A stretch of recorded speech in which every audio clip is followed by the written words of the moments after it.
Well, hopefully this video can serve as something of a consolidation for finding the domain of functions, which is actually used very commonly in derivative problems because they'll tell you to find the derivative of a particular function and then state the domain of that function.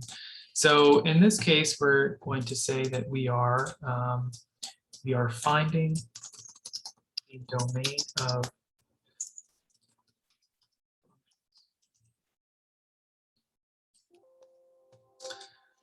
for our first problem, we are going to do, let me go ahead and increase the font there.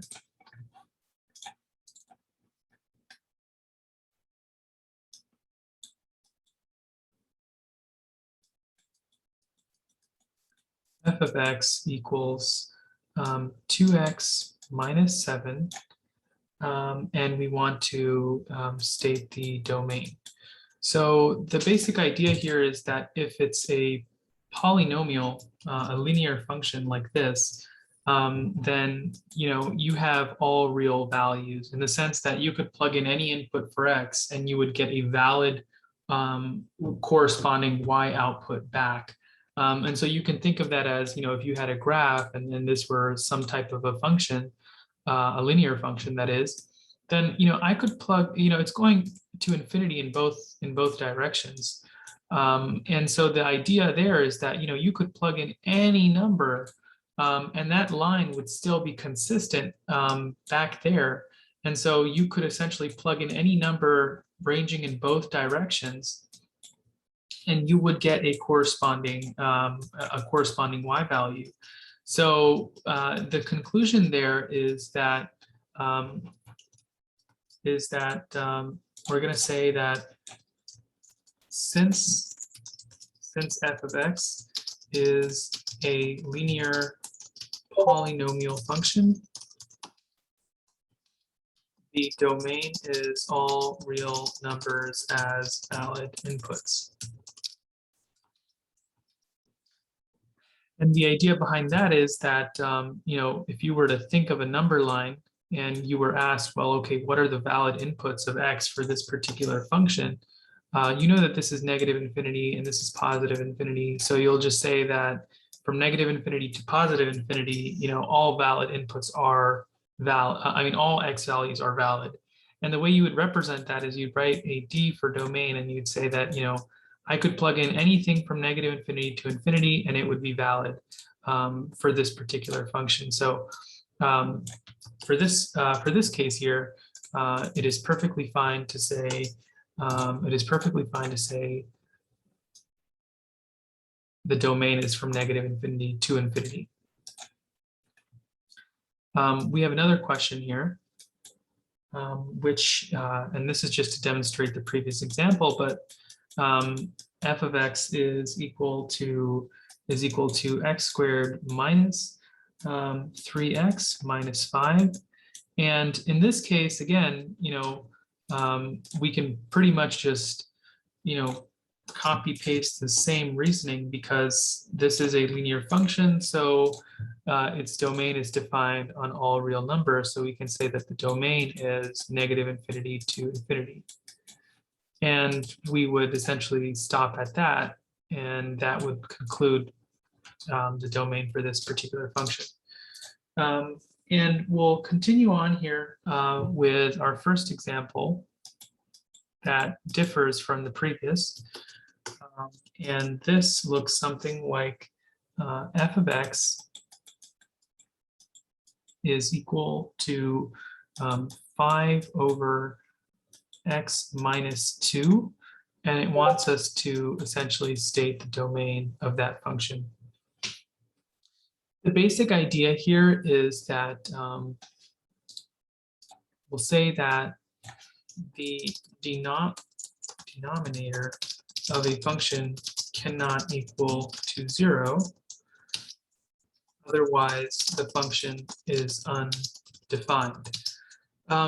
So we essentially express that fact by setting the denominator equal to 0 and solving for x. this effectively allows us to find at what value the denominator would equal 0. And so we would essentially just do x minus 2 cannot equal to 0, x equals 2, which means here that at x equals 2, denominator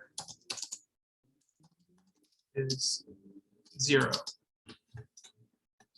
And so the idea here is that we can then plot the point of interest, which in this case is 2, and then we can say that, you know, everything is valid except 2. So everything is valid here, everything is valid here, except at 2. So, we're going to say that all of these numbers are valid except at 2. So we're going to represent that as negative infinity to 2. And we're going to have open brackets. There are always open brackets for infinity, always open brackets for anything that's undefined or not included. So we're going to say negative infinity to 2, and then we're going to union that from 2 to infinity. So like that union basically tells you like, okay, from negative infinity to 2, all those numbers are valid. But then when we're at 2, we're going to union it with all the other values that are valid. So from 2 to infinity. And since 2 is undefined, we're not going to include 2. So that's why we have an open parentheses at 2. And that essentially concludes that particular question. So the takeaway is that for denominators, you can't have a 0 in the bottom.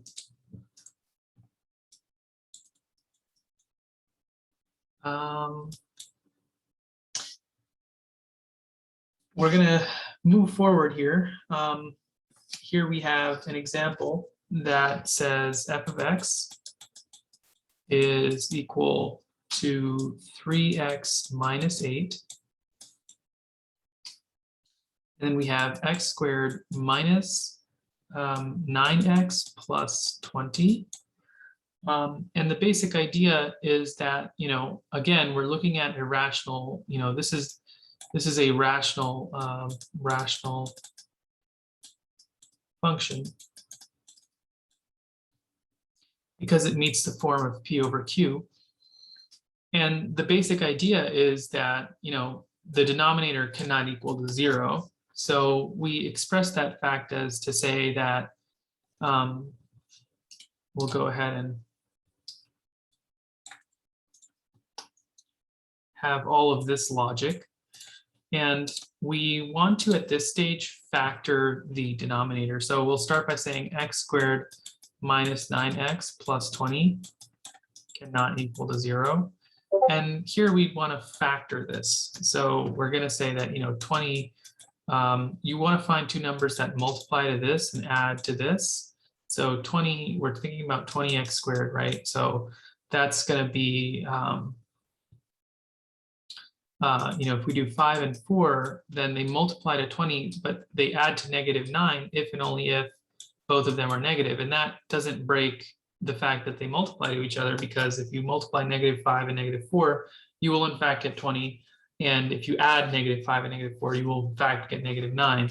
So whenever you don't have a coefficient here, or when you have a coefficient of 1 rather, you can just say x minus 5, and then x minus 4, and that should work. And then you can set that equal to 0. You could say that it's not equal to 0. Here we have a zero product property. So you would essentially just do these individually. X should not equal to 4, or x minus 4 should not equal to 4 to 0. And then this would just come about to being x should not equal to 5 and x should not equal to 4. And that's really the basic idea as far as finding for what values the denominator cannot equal to Or if you plug, so basically what this tells you is that, if you plugged in any of these x values into the denominator, then your denominator would equal to 0. But this is also saying that, it's saying two things, that at x equals 5 and x equals 4, denominator equals to 0, right? But the real thing here is that it's also, that's telling you one thing, but it's also telling you another thing, that is to say that all other values are fine. And so when you're looking at a number line, negative infinity to positive infinity, you have 4 and you have 5. So all the other values are fine, right? Everything else is fine except 4 and 5. So we can sort of say that we're not going to include 4, but all the other values are fine, and we're not going to include 5, but all the other values are fine, and everything in between is also fine except 4 and 5. So we'll say that the domain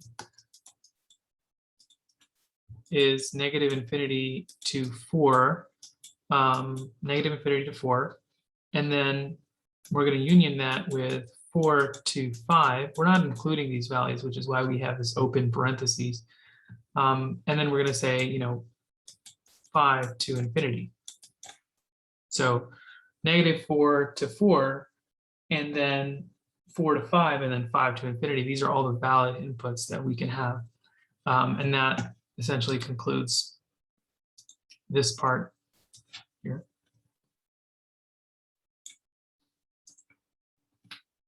Let's look at another problem. This one is a little tricky. So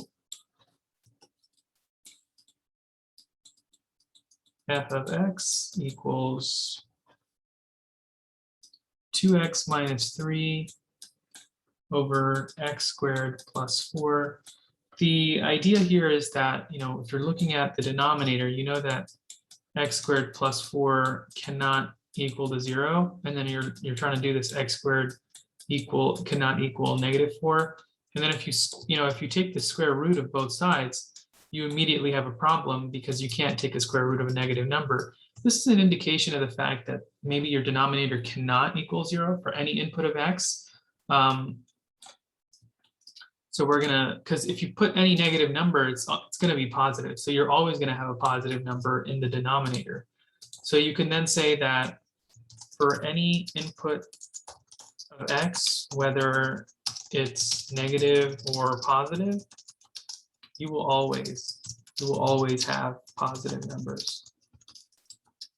So denominator will never equal 0.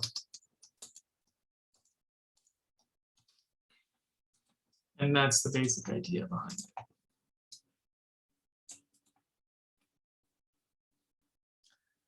Moving forward, so it's find the domain. So let's look at another question here. So we're looking at h of x. Actually, yeah, we're looking at h of x equals negative 3x minus 15 over x minus 4. And the basic idea, you can probably see that, we've sort of combined two things in this case. The denominator, we know that, x has to be, cannot equal, or x minus 4, this component in the denominator, cannot equal 0. And we also know that 3x minus 15 has to be greater than or equal to 0 in order to be defined by real numbers.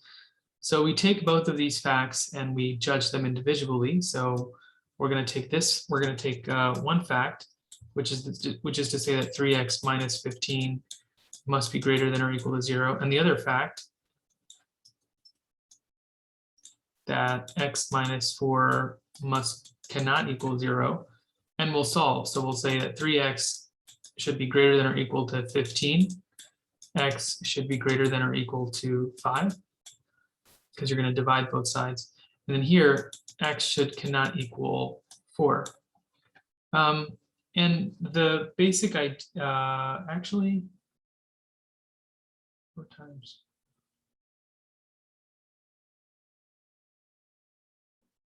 Right. So the idea here is that if you're looking at a number line and you have these points of interest, let's say 4 and let's say 5, you know, you're saying that x should be greater than or equal to 5. So you have your x value here, and since it's equal, then we're going to put a closed dot. It should be greater than or equal to 5. And it says that x cannot equal 4. Well, the thing is that, you know, we're going to write this off to the side here to summarize this. We check both conditions individually and find that x should be greater than or equal to 5, and x cannot equal 4. But if our x values are or should be greater than or equal to 5, doesn't this already exclude the possibility of x being equal to 4?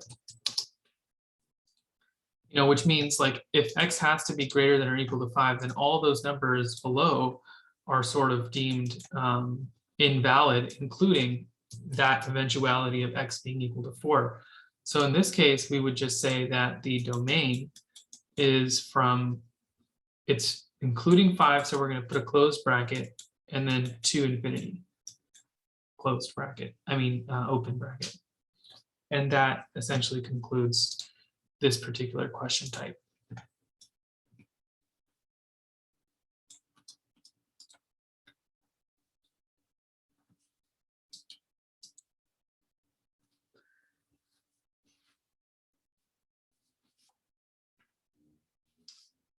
We have another question here, which is saying that, you know, it wants us to, so they're giving f of x equals 5 over x minus 8. So the basic idea here is that, you know, we know that the denominator can't be 0, and we know that, so we're really looking at two conditions again, right? That x minus 8 cannot, it can't equal to 0, but also x minus 8 has to be greater than or equal to 0, right? So what you would do in this particular case is you would, if you wanted to be a little descriptive about it, you would say, okay, x minus 8 cannot equal 0, x cannot equal 8. And then here on this side, you would have x minus 8 has to be greater than or equal to 0. So you say that x should be greater than or equal to 8. And then you're looking at this incompatibility, right? Because there is an incompatibility. You're saying on this side that x should be greater than or equal to 8. And you're saying on this side that x cannot be equal to 8. So instead, what you would do is you would just say that x should be greater than 8, because it can't be equal to 8. So we remove this sign. And that is your final. Now, you could have looked at it here and you could have said that, you know, x can't be equal, x minus 8 can't be equal to 0, but also x minus 8 should be greater than or equal to 0. That doesn't make sense. So I'll just say that x minus 8 should just be greater than 0 instead. But this is a little more descriptive, perhaps. And so if you're looking at, you know, if you're looking at your number line, you're saying you have 8. This is your final conclusion. You have 8, x should be greater than 8. So it's not equal to 8. So we're going to have a closed dot and we're going to go off to this direction. So our domain is 8 to infinity. And then we'll write a sort of a descriptive piece as to why we think that. Must check both conditions. Found that x minus 8 cannot equal to 0, but also x minus 8 has to be greater than or equal to 0. This and then found that x should not equal 8, and x minus 8, or x should be greater than or equal to 8. How can x not equal 8, but also be greater than or equal to 8? Hence, we say that x should be greater than 8, because it was stated as well that x cannot equal to 8. Okay. And that essentially would be our final answer for this one here.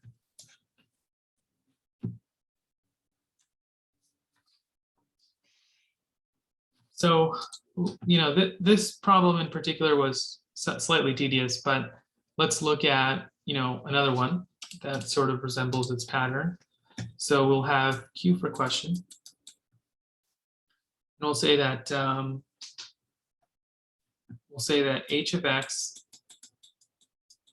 is equal to under root 3x minus 15 divided by x minus 4. Now, the thing is that, x minus 4 cannot be equal to 0. In other words, x cannot equal 4. And so this is one conclusion. And the other conclusion is that 3x minus 15 cannot equal, it should be greater than 0, because we want, should be greater than or equal to 0. And then 3x should be greater than or equal to 15. And then x should be greater than or equal to 5. So this is another conclusion. And so if we're looking at the number line again, we see 4 and 5. Now this says that x should be greater than or equal to 15. So we have a closed dot going off to infinity. So x should be greater than or equal to 15. Then it says here that x cannot equal 4. But the thing is that, we'll say that for our reasoning, if x must be greater than or equal to 5, then that excludes the possibility of our x inputs being equal to 4. So we disregard that evaluation. And then what we'll say as a result is that our domain would be from 5 to infinity. And that would essentially conclude this particular factor here.